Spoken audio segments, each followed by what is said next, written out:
Ooh, child, listen. Naturally, the voice within me that speaks to thee.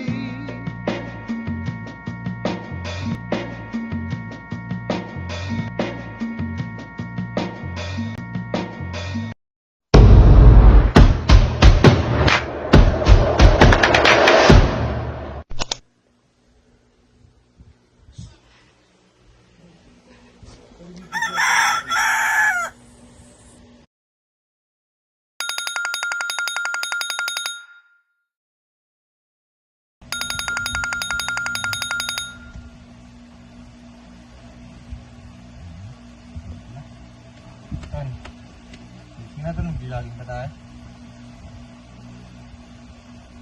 Gising na Ton. Ang lakas mo, jogging nga mag-isa mo, gaharang mo din eh, no? Ito na. Gago mo. Sige, gusto mo na.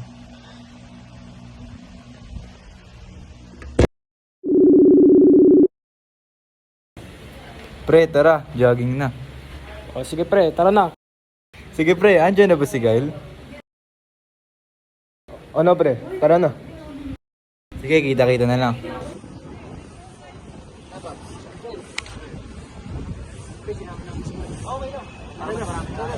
Teka lang pre, gusto ko naman yung fitness app nyo. Sige pre, fitness up yung pre na makakatrack sa ating step count, step distance, and yung mga burn natin ng calories today. So din yung health app na ma-maintain yung ating pag-jogging ng activity na gagawin. Ayos yan pre, walang ganyan. Android ka kasi, karaw. Lego, ano yan? Tol, meron din yung replica sa Android. Yung tawag na pedometer. Alam mo tol, maganda yung mga reviews doon, kaya nire-recommend ko ito sa'yo. Amin nyo alam, tara na. Alam mo tol, mag-iPhone na lang. Para wala nang ganyan-ganyan. Masyadong komplikado tol eh. Sige na tol, tara na. Tara na. Teka lang pre, kalma nyo nga lang. Napapagod na ako eh. Uy, sila Kiesel yun ah. Eh, oo nga ano. Tara, banda natin. Tara. Pre, hindi jogging din pala kayo pre. Kayo din? Kanina pa kayo? Oo pre, kanina pa kami. Oo, nakakatumpasan ng 100 steps na nga kami. Ha? Paano nila natatrack yan? Pre, yung app na yun, natatrack niyan yung mga steps natin ay kung gano'ng karaming calories ang nababaw sa katawan natin. May ganyan din ata kami sa phone namin. Meron din kayo sa mga relo. Mati-check mo rin agad. Uy, ang galing. That could actually help with our everyday fitness life. Tara, jogging. Tara. Uy, alam niyo, maraming times na may nagpipili online. Kaya mahalaga ang pag-unawa tuwing nagbabasa tayo ng mga health information online para makagawa tayo ng tamang decision. Oo, mas lalo sa panahon na yan. Pagbasa na hindi inintindi ang binabasa. Oh, paano mo naman nasabi? Eh di ba nga, kapag nagbabasa, hindi puro basa lang. Kailangan may kasamang pag-intindi. Kasi maaari mo ma-misuse o misunderstand yung information na nabasa mo. Sa panahon ngayon, mahirap ang basta-basta sa internet eh. Kailangan natin maging mapanuri upang maging maayos ang paggamit natin sa internet at makabuo ng mga desisyon na tama na makakabuti sa atin at sa mga tao na kapaligid sa atin.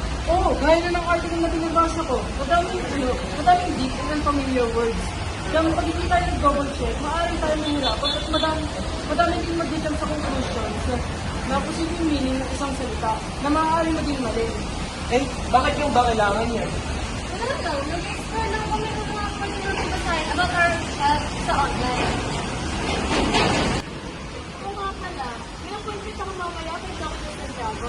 Kaso, hindi ko makakapit sa mga lab dahil sa kalagayan ko. Bakit di mo try mag-schedule online? Maraming available apps. May Zoom, may Google Meet, at may Messenger rin for video calls. Pero kung mas formal, may re-recommend ko ang Zoom. Wow! Kaya pala apps na sinasal mo ng movie, tapos pwede mo na mag-video call. Oo, mas convenient yun, lalo na sa mga sikat na gaya nila. Sige, salamat. Subukan ko yan. Thank you.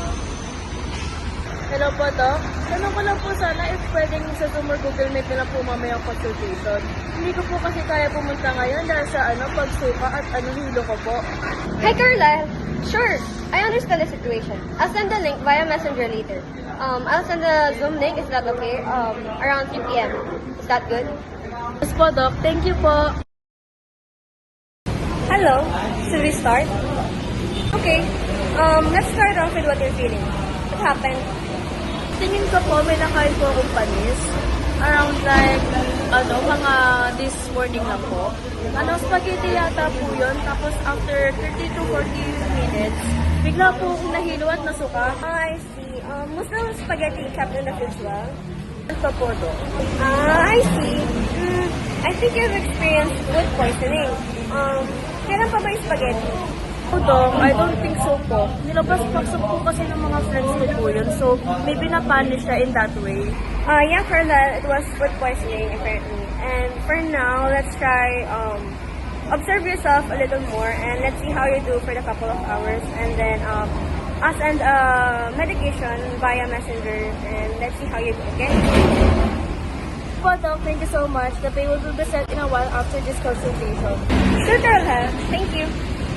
Ito po, Doc Marian.